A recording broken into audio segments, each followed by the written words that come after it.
दादा, तुम्ही आज डीजी ऑफिसमध्ये आलात, महासंचालकांची भेट घेतली. खरं तर एफआयआर जो आहे कर्नाटकमध्ये दाखल झाला होता, मुंबई ट्रान्सफर केल्यानंतर नेमकी काय आतापर्यंत चौकशी केली, काय माहिती दिली आहे का?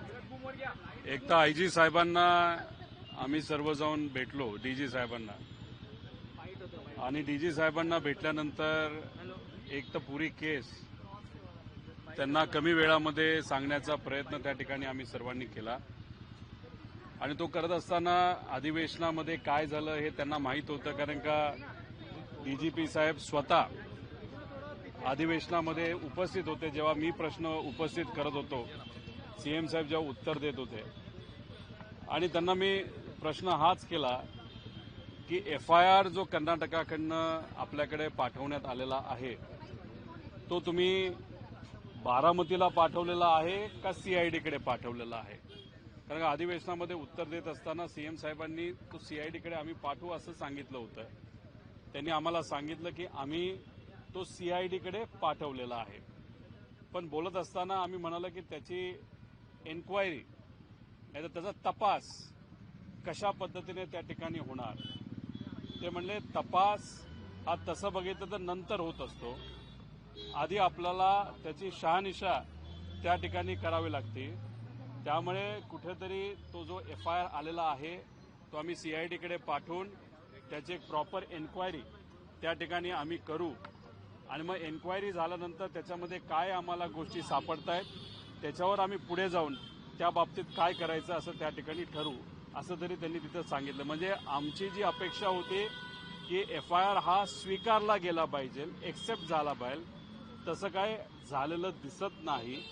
पण एक मात्र गोष्ट महत्वाची जी होती असं दिसतंय की आम्ही एन्क्वायरी ज्या दिशेने झाली पाहिजे, ज्या दिशेने गेली पाहिजे, ती मात्र या कर्नाटकामध्ये केलेल्या एफआयआरमुळे, आणि जो एफआयआर आता सीआयडीकडे पाठवलेला आहे त्या एफआयआरच्या मुळे योग्य दिशेने एन्क्वायरी होईल अशी आमची आता अपेक्षा आहे. परंतु मुख्यमंत्री देवेंद्र फडणवीस यांनी खरं तर आश्वासन दिलं, कोणी असेल त्याला शोधून त्याला काढू अशा पद्धतीचं वक्तव्य केलेलं होतं. तुमचं मुख्यमंत्र्यांच्या वक्तव्यावरती विश्वास नाहीये का? तुम्ही आता सातत्यानं पुन्हा एकदा डीजींकडे आलात आणि आता संपूर्ण या सगळ्या संदर्भातली काय पुढील तपासणी पोलिसांनी केली या सगळ्या संदर्भातला माहिती घेतली आहे? हे विषय एवढाच असतो की आपण, मी सुद्धा याच्या आधी दिल्लीत काही अधिकाऱ्यांना भेटण्याचा प्रयत्न केला, राज्यात काही अधिकाऱ्यांना तिथं भेटलो, मंत्र्यांना भेटलो, पदाधिकाऱ्यांना भेटलो. डीजीपी साहेबांना अजूनपर्यंत मी भेटलो नव्हतो. अधिवेशनामध्ये सेशनमध्ये प्रश्न विचारल्यानंतर मुख्यमंत्री साहेबांनी सांगितल्यानंतर इथं येऊन फक्त मला त्यांना वस्तुस्थिती सांगायची होती की काय केस आहे, कशा पद्धतीने आम्ही माहिती गोळा केलेली, ती माहिती कशी आहे, कुठं कुठं दिलेली आहे. आणि जाता जाता त्यांना एवढंच मी विचारलंय की एफआयआर बद्दल काय झालेलं आहे. त्यांनी सांगितलंय की एफआयआर आम्ही आता सीआयडीकडे त्या ठिकाणी पाठवलेला आहे. एक गोष्ट महत्वाची अशी आहे की याच्या आधी रोज नाही तर दिवसाआड मी प्रेस कॉन्फरन्स घेत होतो, लोकांसमोर माहिती आणत होतो तुमच्या माध्यमातून. आता एफआयआर होणं हे आमच्यासाठी महत्वाचं होतं, तो झालेला आहे. त्यामुळे बरेच दिवस मी या विषयावर कुठं बोललेलो त्या ठिकाणी आपलं दिसलं नाही. पण त्याचा अर्थ आम्ही शांत आहोत, म्हणजे आम्ही पाठपुरावा बंद केलाय असं मात्र नाही. जिथं कुठं लागेल तिथं आम्ही पाठपुरावा करत राहू.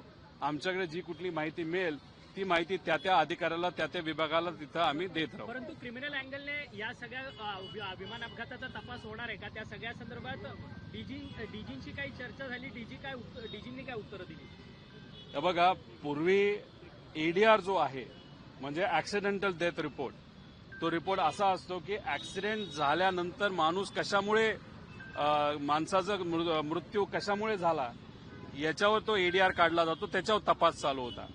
आता हा एफआयआर झाल्यामुळे या इन्व्हेस्टिगेशनला, या तपासाला कुठेतरी आता दिशा त्या ठिकाणी मिळालेली आहे. म्हणजे आम्ही जो एफआयआर केलेला आहे त्या एफआयआरवर त्यांना काम करावं लागेल, त्या एफआयआरच्या खोलामध्ये त्यांना जावं लागेल, आम्ही ज्या काही गोष्टी त्याच्यामध्ये सांगितल्या त्याचा योग्य असं अभ्यास त्यांना त्या ठिकाणी करावा लागेल आणि मगच इन्व्हेस्टिगेशन संपेल. जर या विषयावर, या एफआयआरवर त्यांनी कामच नाही केलं आणि नुसतंच दुसऱ्या दिशेने इन्व्हेस्टिगेशन नेलं तर ते योग्य राहणार नाही, हे त्यांना सुद्धा त्या ठिकाणी माहिती. त्यामुळे एफआयआर केल्यामुळे या इन्व्हेस्टिगेशनला, या तपासाला कुठेतरी एक दिशा मिळाली, एवढंच या ठिकाणी मी आपल्या सर्वांसमोर खरं सांगतो. तर अशोक खरात प्रकरणामध्ये अजित पवार यांच्या मृत्यूचा देखील इन्व्हॉल्वमेंट आहे अशा पद्धतीचा दावा तुम्ही सातत्यानं करत होता, कारण की अजित पवार यांच्या घराच्या समोर केलेली काळी पूजा असेल किंवा त्यांच्या फोटोंवरती असेल फुल्ली असेल, त्यामुळे एकीकडे राज्यात अशोक खरात देखील प्रकरण गाजतंय आणि दुसरीकडे सायमल्टेनियसली अजित पवारांच्या या विमान अपघाताच्या मृत्यूचा तपास देखील होतोय. खरं तर अशोक खरातच्या अँगलने खरं तर अजित पवारांच्या मृत्यूचा तपास होणं गरजेचं आहे का? त्या सगळ्या संदर्भात काही डीजींशी चर्चा झाली का? हे बघा, आपण जेव्हा कॉन्स्पिरसी म्हणतो, क्रिमिनल कॉन्स्पिरसी, त्या ऍक्सिडेंटच्या पाठीमागे कोण आहे? तो एखादा व्यावसायिक आहे, एखादा बिल्डर आहे, एखादा राजकीय व्यक्ती आहे, एखाद्या जवळचा व्यक्ती आहे का कोण आहे? हे जर आपल्याला बघायचं असेल तर वेगळ्या वेगळ्या दिशेने आपल्याला ते इन्व्हेस्टिगेशन त्या ठिकाणी करावं लागतं. सुरुवातीला एडीआरवर ते करत होते, ऍक्सिडेंटल डेथ रिपोर्टवर, त्यामुळे दिशाच त्यांना त्या ठिकाणी कुठे मिळत नव्हती. आम्ही एफआयआर केल्यामुळे आता कुठेतरी दिशा तिथे मिळालेली आहे. पण एक गोष्ट मात्र खरी आहे की खरात हे जे प्रकरण आहे त्याच्यामध्ये आपण जर काही गोष्टी खोलात जाऊन बघितल्या तर कुठेतरी अजितदादांच्या घातपातामागे खरात हे प्रकरण सुद्धा आहे का, हे नक्कीच त्या ठिकाणी आपल्याला बघावं लागेल. कारण योगायोग आहे. एक तर अजितदादा जिवंत असताना त्यांच्या घराबाहेर जी पूजा झाली, काळी पूजा होती, ब्लॅक मॅजिक आपण त्याला म्हणतो, आणि मग अशा प्रकारची पूजा जर मुंबईला आणि बारामतीला होत असेल आणि खरात हा जो माणूस आहे या महाराष्ट्रामध्ये सगळ्यात जास्त फेमस कशासाठी असेल तर ब्लॅक मॅजिकसाठी होता. त्याच्याकडे जाणारी लोक कोण होती, का ती सातत्याने त्या ठिकाणी जात होते, आणि दमानियांनी आज जो मुद्दा मांडला त्याच्यामुळे ज्या ट्रान्झॅक्शन महिन्यामध्ये होत होत्या त्या 27 जानेवारी, 28 जानेवारी, 29 जानेवारी या बँकेत ज्या ट्रान्झॅक्शन त्या मोठ्या प्रमाणात वाढल्या, याच्याकडे सुद्धा कुठं ना कुठेतरी त्या ठिकाणी आपल्याला बघावं लागेल.